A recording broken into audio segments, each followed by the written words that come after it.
Hello everyone, it's Quenchers Gaming here, and today I want to talk about Fallout. So, you're interested in playing Fallout, but you don't know which one to play first. I highly recommend playing Fallout 3 first, giving that a little go. So basically, that's where you've got to find your father and uncover some mysteries of the wasteland, and basically, save it. You become Jesus of the wasteland, basically. Or the devil, one of the two. So yeah, that's it's really fun. It's like old and clunky, and it's got this right gritty feeling, browns and greys and stuff. Proper 2000s gaming kind of era game. It's pretty fun, pretty fun. And then you'll probably want a little bit of modernization after playing that. So I recommend you play Fallout 4. So that's basically you're the father now looking for your son, and you've got to uncover the wasteland secrets and stuff, and discover factions, see who's right or wrong, find your son, and all that stuff. So, and then you basically become a wasteland Jesus. Yeah, yeah, they very original, right? And then after that, you probably want to play the best Fallout of them all, Fallout 76. I'm joking. It's not great, but it has got better. And if you want to play with a friend after playing through 3 and 4, you probably want to play 76 and give that a go. And then, finally, if you don't want to play the isometric games, I haven't played them myself, but I really don't like isometric games. Apart from Baldur's Gate, top-down kind of thing. That that's the exception. Uh, but yeah, you can play like Fallout 1, Fallout 2 first if you want. Uh, but I tend to not go to them because then I prefer like third person, first person, action adventures kind of thing. RPGs. So yeah, you can do that. And then for like finally, you want to play the save the best till last. Don't get too spoiled to the beginning. You want to play Fallout New Vegas, and it is such a blast. It is so fun. There's a million choices you can make. You can be the worst guy ever. You can be the best guy ever. And so basically, you got shot in the head, and you have to find. You're a courier. You got shot in the head. You have to find who shot you in the head and make your delivery.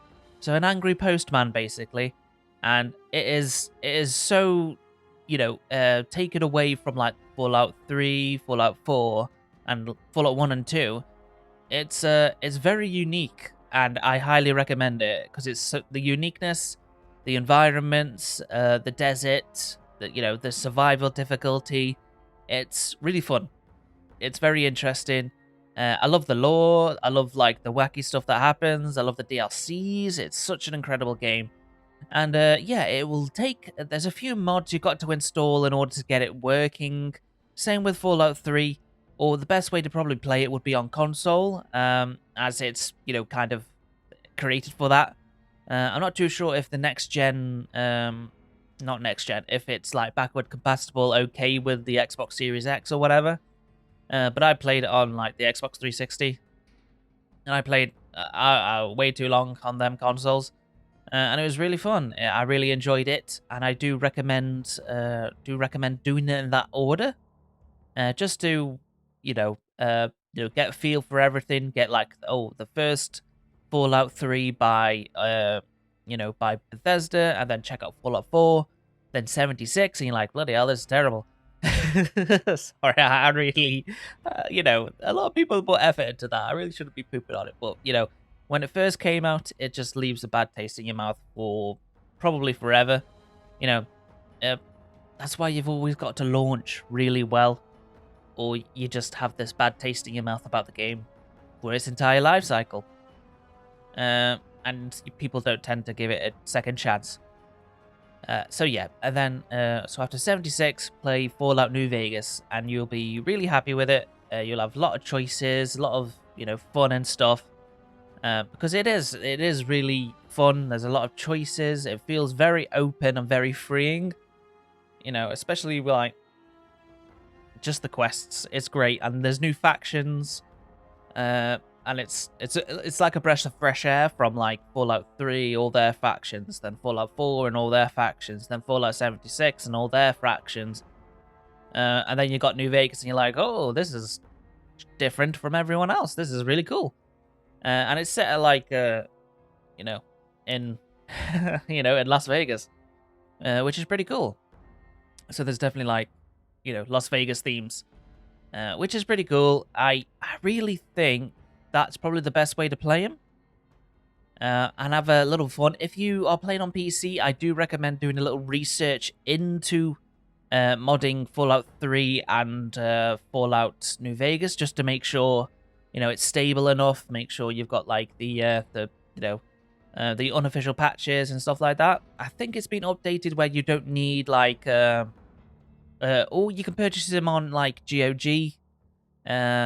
They seem to like really like incorporating essential mods to make their game to make the games work basically. Whereas Steam is like you need to do your own legwork and download some mods from Nexus in order to get it working properly. But yeah, overall that's the way I would play the games personally. And yeah, I've even gone back to Fallout New Vegas right now, and I'm playing that a little bit. I've had to cap it at 60 FPS for my PC.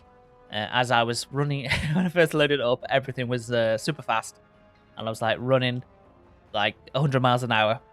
It was really funny because Bethesda games connect the physics system and the FPS system. So if you've got high FPS and stuff like that, you run, and the animation is all connected into it. So yeah, it's it's like you run a marathon, but like at light speed. It's quite funny. So yeah, I do, you gotta cap it, unfortunately. So I think same with Fallout 3 and Fallout 4, unless you download like the high FPS fixes. But with Fallout 4, currently the mods are broken, and we're waiting for the F4SE, the script extender, to be fixed in order to get all the mods working again. But even then, some mods may require more tinkering to fit in with the new script extender because a lot of things has changed. It kind of happened when Skyrim got updated, and that broke 1 million mods, and people are still like making them and fixing them and stuff. But it's taken a long time, and they keep releasing patches, so people like come back. Oh, I'll come back, I'll patch it. There you go, there we go. Next day, oh, another patch. So it's like, it's really annoying. But yeah, that's the way I would do it. That's the way I would play the games if you're new. It's Fallout is such a rich universe, and it deserves to be explored and played and even watched now, as you can watch the TV show. So I highly recommend doing all that jazz and having a proper good time playing those kind of games. But yeah, that's the video from me. It's a very short and sweet one, but I really recommend the Fallout franchise. It's really fun, it's fantastic. And even if you're really, really curious, play Fallout 1 and Fallout 2. There's a lot of choices. I think Fallout 2 is the highest rated out of both of them. I'm pretty sure would require a few mods for Fallout 1 and Fallout 2, especially UI and probably stability mods. Just check the Nexus out, or do a little bit of research and stuff. But yeah, and it's like, oh, this is where all this stuff came from originally, and it's very enlightening. It's very fun. Like I've watched like people play the game instead of playing it myself, because to me it looks a bit. I'm no good with mouse and keyboard. I'm a controller player. I'm sorry, controller player on PC. But yeah, it's something. The Fallout series it's fantastic. I love it. But yeah, that's what you should do. That's the order if you're new to play them. Just to get immersed into the Fallout universe, ease in, learn all you can, be with the be in the inn kind of thing. Anyway, that's all from me. Please like and subscribe, and I'll see you in the next video. Take care and have a great day. Goodbye.